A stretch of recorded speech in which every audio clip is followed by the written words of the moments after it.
एक बार नारद जी ने भगवान विष्णु से प्रश्न किया, प्रभु, आपके भक्त प्रायः गरीब क्यों होते हैं? वे जीवन में इतनी कष्टमय स्थिति में क्यों रहते हैं, जबकि आपके निंदक और अधर्मी व्यक्ति धन संपत्ति में संपन्न होते हैं? भगवान श्री हरि मुस्कुराए और बोले, नारद, मेरी कृपा और लीला को समझना बहुत कठिन है। इसे समझने के लिए तुम्हें मेरे साथ पृथ्वी पर चलना होगा। इतना कहकर भगवान श्री हरि और नारद मुनि साधु वेश में पृथ्वी पर आए।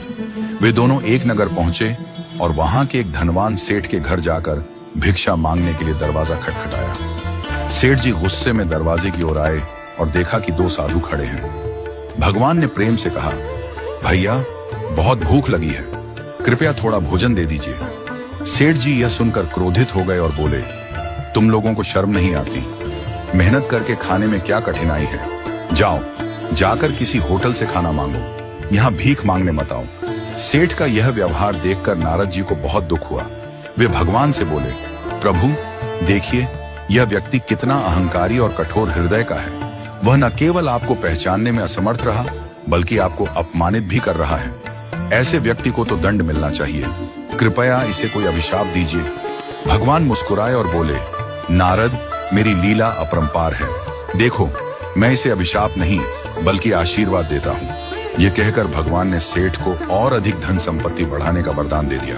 नारद जी यह देखकर चकित रह गए। उन्होंने सोचा कि जो व्यक्ति भगवान की निंदा कर रहा था, उसे तो और अधिक धन का वरदान मिल गया, लेकिन आगे जो हुआ वह और भी रहस्यमय था।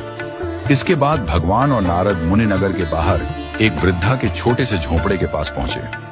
वह वृद्धा अत्यंत गरीब थी और उसकी संपत्ति केवल एक गाय थी, जिससे वह अपना जीवन यापन करती थी। भगवान ने वहां भी भिक्षा मांगी। माए, बहुत भूख लगी है, क्या हमें कुछ खाने को मिलेगा? वृद्धा अपने झोंपड़े से बाहर आई और आनंदित होकर बोली, प्रभु, मेरे पास आपके लिए देने को बहुत कुछ तो नहीं है, लेकिन जो भी है वह आपका ही दिया हुआ है। कृपया इसे स्वीकार करें। यह कहकर वृद्धा झटपट अंदर गई और अपनी गाय का ताजा दूध निकालकर 2 कटोरे में ले आई। उसने बड़े प्रेम और श्रद्धा से भगवान और नारद जी को वह दूध अर्पित किया। भगवान ने प्रेम पूर्वक दूध ग्रहण किया और वृद्धा को आशीर्वाद दिया।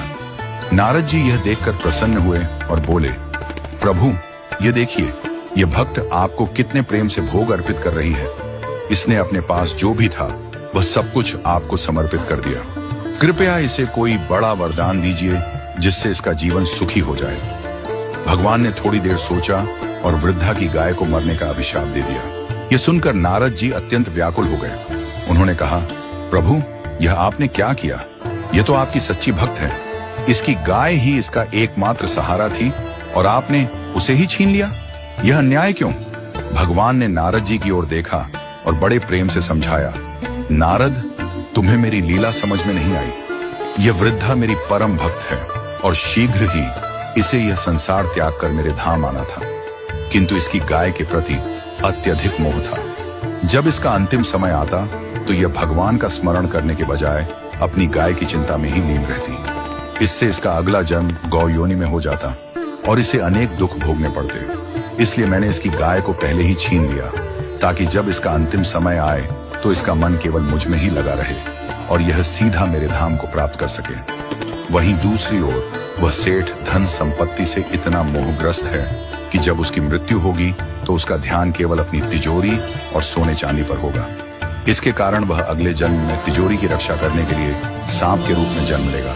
भगवान ने आगे कहा, यह प्रकृति का नियम है कि जिस चीज से जीव को अत्यधिक लगाव होता है, मृत्यु के समय उसका अंतिम विचार उसी के बारे में होता है और अगले जन्म में उसे वही जीवन मिलता है जिसमें वह सबसे अधिक आसक्त रहता है। इसलिए मनुष्य को अपने जीवन में मोह माया से ऊपर उठकर केवल ईश्वर का स्मरण करना चाहिए।